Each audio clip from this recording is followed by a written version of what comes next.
Hey friends, so one of the things I'm known for on Twitter is that I encourage people to do 100 of anything, which is like make 100 pots, draw 100 eyes, just whatever it is that you want to do lots of it. And some people have been asking me about it recently. Someone tweeted me DM'd me some questions recently, and it's interesting how I periodically run into people who some people get it right away. Some people are like, oh shit, I should totally just do a lot of the thing, and some people are like, well, it's kind of intimidating to do so much of a thing or to have such a big project, or what if it's not good. And there's a lot of it's interesting to witness how different people interpret it differently, and a bunch of it is expectations that are not in the utterance, right? So the utterance is do the directive to do 100 things, as shitty as it is, as low quality. Write 100 terrible poems.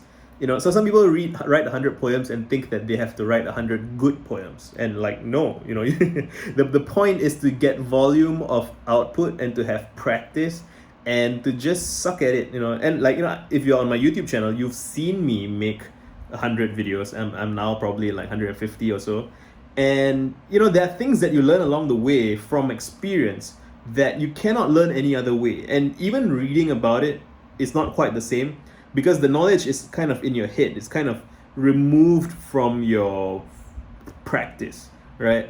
And regarding the thing about, some people say it's scary or difficult to conceive of a large project. The thing is that you can only do one thing at a time. You can only make one video at a time. And if you make one video this year and you don't make another video all year, and then next year you make another video, that's two. There's no reason you need to do it consecutively every single day. The idea is that you keep track. And if it makes you uncomfortable to keep track of things, I guess then don't do it this way. I don't know. But I used to try all of these kind of daily, let's don't fall off the wagon, do the thing every day kind of thing, and it didn't work for me because I would eventually fall off the wagon somehow, and then I would feel bad about it. Whereas now it's like, I have a word vomit writing project where I'm trying to write 1,000,000 words. And I started in 2012, and I am less than 80% done. Almost a decade later. It would be nice to be done before 2022. Wow, 2022. But if I'm not done, I'm still 80% done. Even if I take another 10 years, if I take another 10 years to finish it, which would mean I took 20 years to write 1,000,000 words, which is kind of sad to me, relative to my expectation of what I would have liked to have achieved. I would still have written 1,000,000 words. I would still have become a better writer with that much volume of output and practice.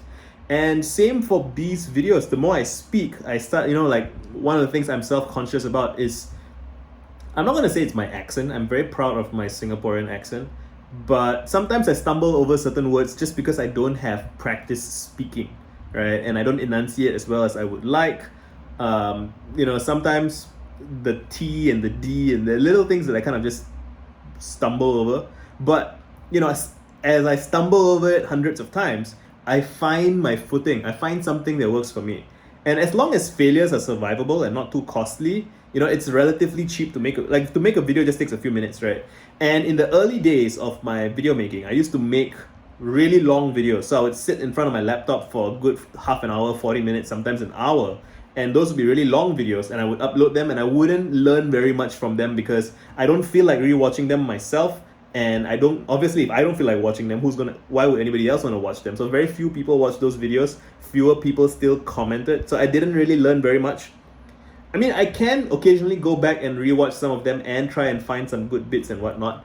But, the main thing I got out of doing those long videos was that I built the confidence to know that I can go on and on for really long. But now I try to make these shorter videos, and at first I tried to reduce it to 20 minutes, then to 10 minutes, then now I'm trying to do each of my videos at around 8 minutes, maybe shorter still, 6 minutes, right?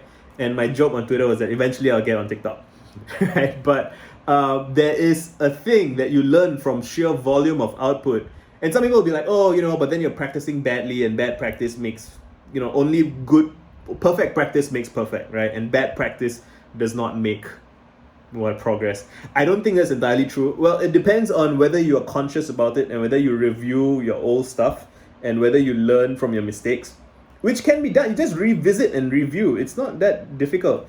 And one of my other friends, QC, was brought out a point about like, oh, people probably don't write a lot because they're scared, and yeah, then you got to investigate that. Like, why are you scared? What are you scared of? Are you scared of what you're gonna find out? Are you scared of what other people are gonna think? If you're scared of what other people are gonna think, you can just make privately, right? You can just record 100 videos that are unlisted or just on your phone every day and not share it with anybody else.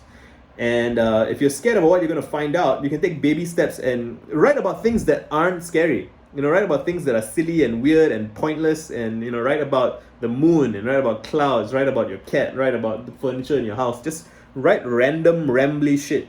And the thing is, your voice will always come out of whatever you do because it's your voice and you're the one writing. You don't need to create your voice, you just need to let it happen.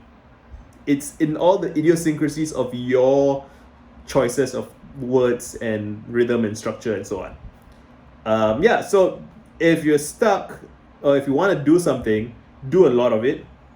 Keep it small, baby steps. The slogan for Blue Origin, right, the space company, is Graditim Ferociter, which means gradual baby steps ferociously, one step after another, small baby steps, gradual increments ferociously. And I think that's the way, man. That's like really how you get a lot of stuff done and make a lot of progress and figure a lot of stuff out and have a lot of fun. Done.